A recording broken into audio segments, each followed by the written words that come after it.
Hey, what's up, everybody? True Boxing here. Thank you for coming back to get hit with the truth. So today we're doing the what's next on undefeated WBC, reigning WBC heavyweight champion Tyson Fury, following his controversial 12-round split decision, or 10-round split decision victory over Francis Ngannou in a non-title fight. Now, before we get into that, if you could smash the like button, leave a comment, subscribe to the channel, I really do appreciate any and all support.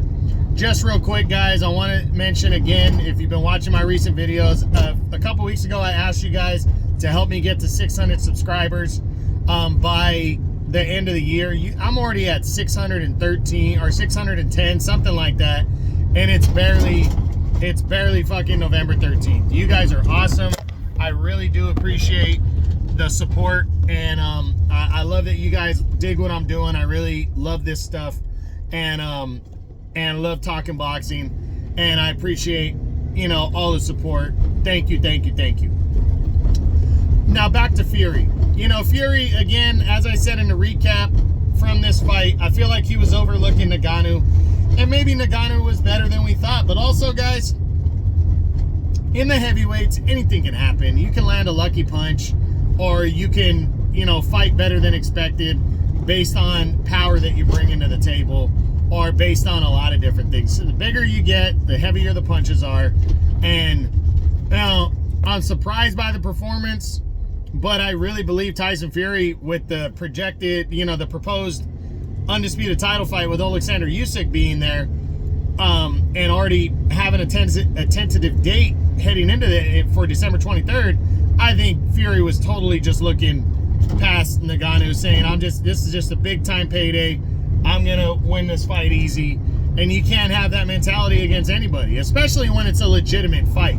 If it would have been an exhibition and not a legitimate fight that counts on Fury's record, then I think Fury could have, you can overlook a guy then, because it's like, all right, he got the upset, it was exhibition, now we'll fight for reals, I'll beat the shit out of him, whatever. But when your record's on the line, when your O is on the line, you got to take it serious. I don't think Fury did, but be that as it may, Ngannou is going to have to prove himself a little bit more for everybody to feel like he's legitimate. And Fury, we know is legitimate based on what he's actually done over the last, since he beat Klitschko, since he beat Klitschko way back in 2015. Now, let's look at some options for Fury, even though most people believe, because we've heard the news, that it's supposed to be him and Usyk for the undisputed title, and that's supposed to happen in February. We do not have a date, and these guys are supposed to have fought last year, and the fight didn't happen. So I'm going to believe this fight happens when it actually fucking happens. That's my opinion. I hope it does. That's the fight I want to see, and I believe, as of right now, based on the news, that it's going to happen. The IBF has already agreed to their side to allow the fight to happen, with the caveat that if a rematch happens between the two, they're going to strip whoever the champion is, and what's his name is going to be able to fight for the title, Filip Hrgović.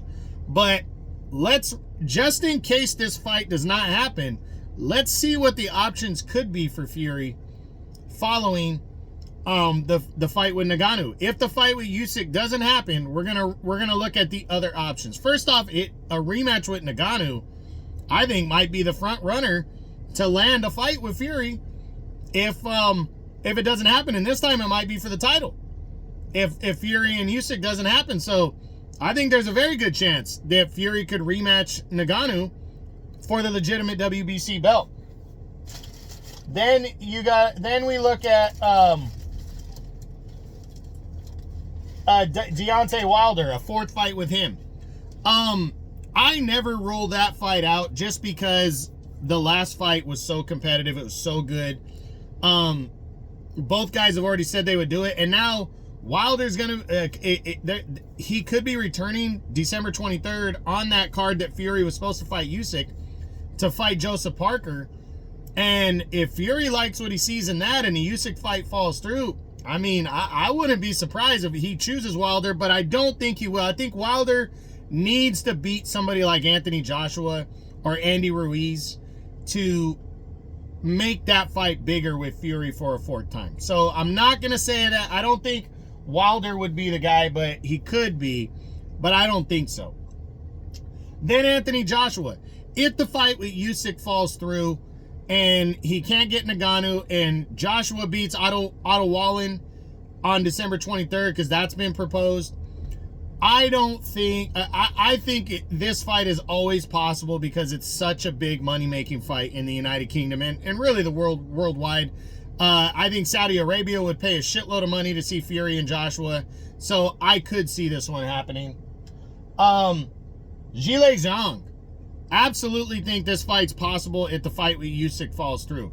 Zhang dominated Joe Joyce twice, and now he's in line, anyways, for a world title against Usyk. And if Usyk, ends up fighting Hrgovic next, and Zhang's got to wait, I think Zhang would totally be down. And I think Fury might entertain that fight, because he almost fought Zhang earlier in the year before Joe Joyce activated his rematch clause. Then there's Filip Hrgovic. I don't think Fury is going to fight Hrgovic. What for?